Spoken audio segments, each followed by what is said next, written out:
My first book, Sapiens, was about the distant past of humanity.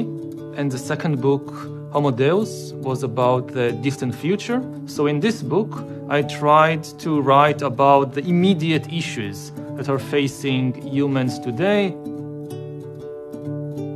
So the kind of complacent feeling that many people have, that, oh, there are so many things, only humans can do this. Computer will never be able to do that. And suddenly computers are able to do it.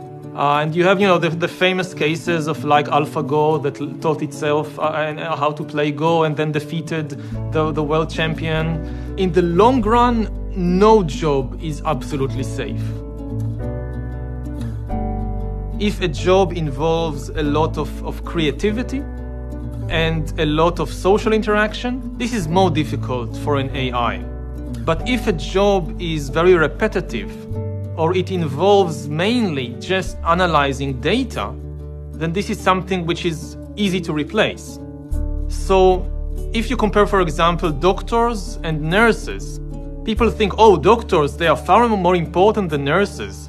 So nurses, this is easy to replace. Actually, it's the opposite. Many doctors, almost the only thing they do is analyze data. Do you have fever? Do you vomit? And gives you a few tests. And then the doctor takes all this information, analyzes it against previous cases and previous patterns the doctor knows, and reaches a diagnosis. And this is exactly what AI will be able to do much better than humans. The job of a nurse, in contrast, this is far more complicated. The nurse also needs to do things like change your bandage or give an injection to a small boy who is afraid. And to do that, she needs good physical skills and also good social relations. So I think we'll have AI doctors long before we have AI nurses. And this is true of many other professions as well.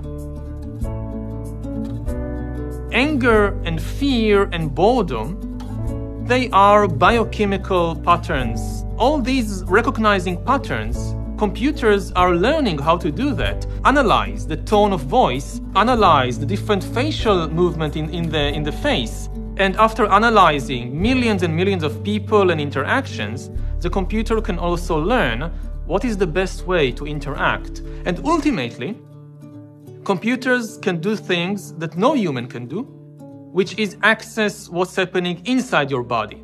In the end, I often say that we are entering the era of hacking human beings.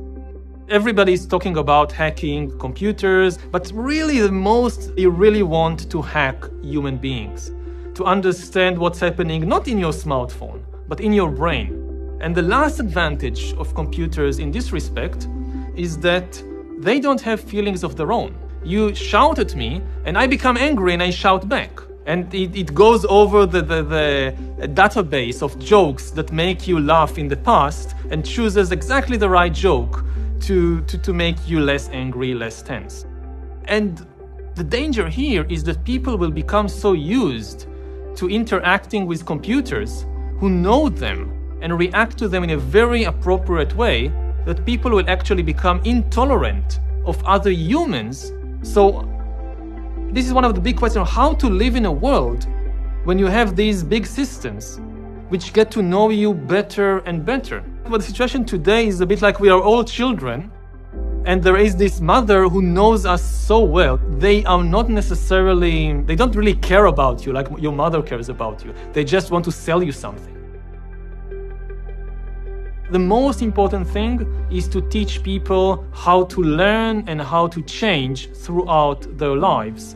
So maybe you need to change your profession 4 or 5 times during your life. Also, a very important thing is to get to know yourself better. Often humans don't understand themselves. But in the days of Buddha or Confucius, you didn't have much competition. But now you have competition. You have all these corporations and organizations that are constantly trying to hack you. And if they understand you better than you understand yourself, they can very easily manipulate you. The way, or one of the ways to protect yourself, is you get to know yourself. In certain fields, we have no chance.